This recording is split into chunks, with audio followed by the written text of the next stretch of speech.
Hi there, my name is Michaela Arabia. I'm going to show you my top three favorite um, kind of gamified quizzing activities that I like to use in my classroom. And there's three websites or apps that are my favorite, and they are Gimkit, Blooket, and Quizlet. With all three of these, they have the ability for you to create a free account, though some have very strict limitations if you have the free versions. The strictest of them is Gimkit. It only allows you to have up to 5 students playing one of your games at a time, which is not very great. But they also have a pretty cheap option for teachers to purchase for the year. I purchased Gimkit and Blooket for the year, and I do not regret it. I love it, and hopefully your school would help you pay for it. So Gimkit is the strictest on its free version. Blooket is pretty cool. You can have up to 60 students in a game at one time, which is awesome. And you can search for sets and vocab sets that are already created. Quizlet is the best, in my opinion, for the free version. It lets you create unlimited vocabulary sets. It lets you play unlimited games of Quizlet Live with tons of students in them. So it's probably the best option. I love all three of them. I use all three of them in my classroom, and my students love all three of them. So I'm going to show you how to kind of create accounts, but also I'm going to show you how to use these games in your classroom. So I'm going to start with, let's go ahead and start with Blooket. So Blooket is one of the newer of the gamified quizzing options. When you first open Blooket.com, you're going to want to choose the sign up option. I deactivated my account during summer, so I have a free account, but the reason I have so many sets is because I have the paid version during the school year. So the best part about Blooket is this dashboard up top. If you want to search for a set that is pre-made, that is going to be your very best option, especially if you're using the free version.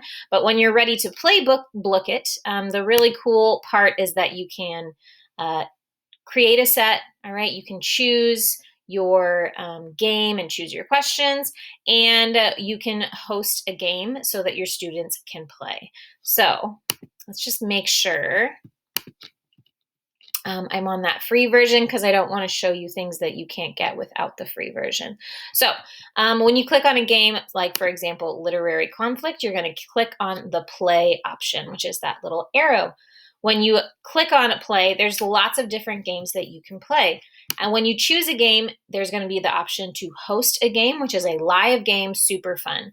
But you also want to look for games where you can host something called a homework game, which is an asynchronous game that you can set so that the students can play at another time.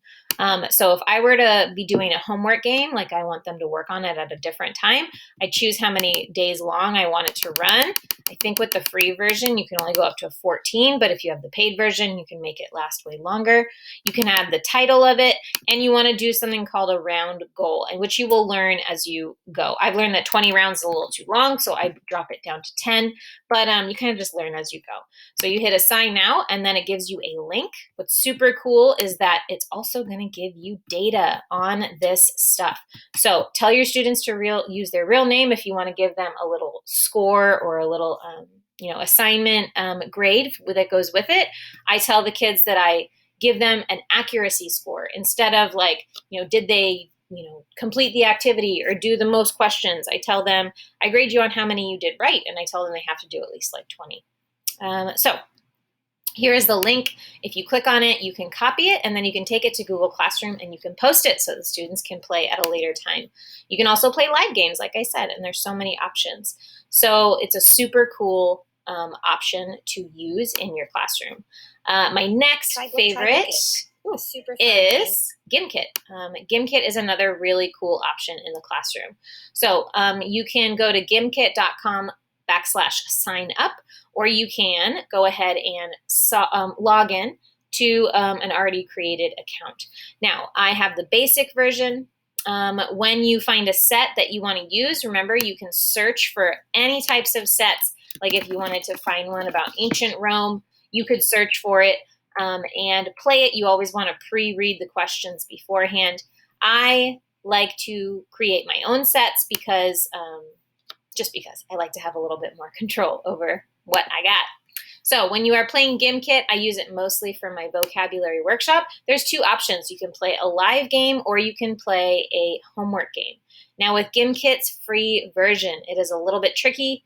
You can only have up to 5 students playing at a time, which I don't love, but I also really like their paid version, and I've used it before. So here's this little red tag up on the top that it only allows you up to 5 players to join your live games. Now the cool thing about Gimkit, there's a bunch of options, which is super fun as you go through and you play them. Always start with classics so the kids can kind of understand the basics of the game, and then you can play different types of things. Now the other cool thing is that you can assign a homework game if you are on the paid version. I think it's worth it.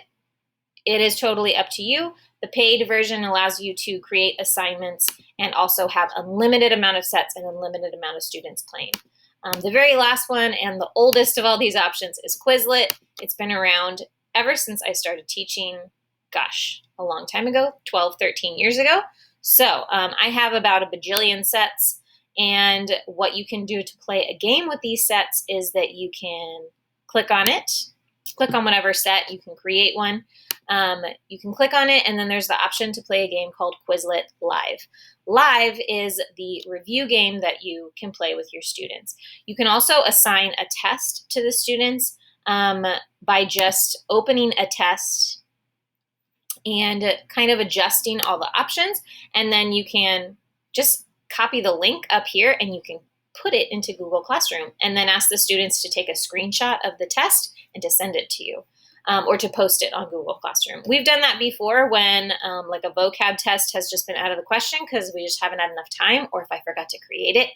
I just copy this link, edit copy, and then I take it to Google Classroom and I say, click on this link, take your multiple choice test, and take a screenshot of your score at the end. Because when they check answers, it's going to give them a grade over here, and I tell them to take a screenshot of their whole page and to use it. So that's how you would use assessments in Quizlet and also in all of those other ones. Quizlet Live is the gamified option where you would click on live and then the students would type in a code and then they would join you. It works best for random teams. I've done it with individuals, but it's always kind of slower. The kids like me to do the definition on top and the word on the bottom. But I love that it gives you options, and this is with the free version. Now the students put in this code, their names pop up here, or you can copy the link and put it in Google Classroom, and then you hit Create Game. It lets you do unlimited students in a Quizlet Live game, which is fantastic. So I love Quizlet Live, and we've been playing it for years. So these are my 3 favorite quizzing apps to use in Google Classroom. I've used all 3 of them with iPads, with iPhones, and with MacBooks. So they are super awesome on all types of devices.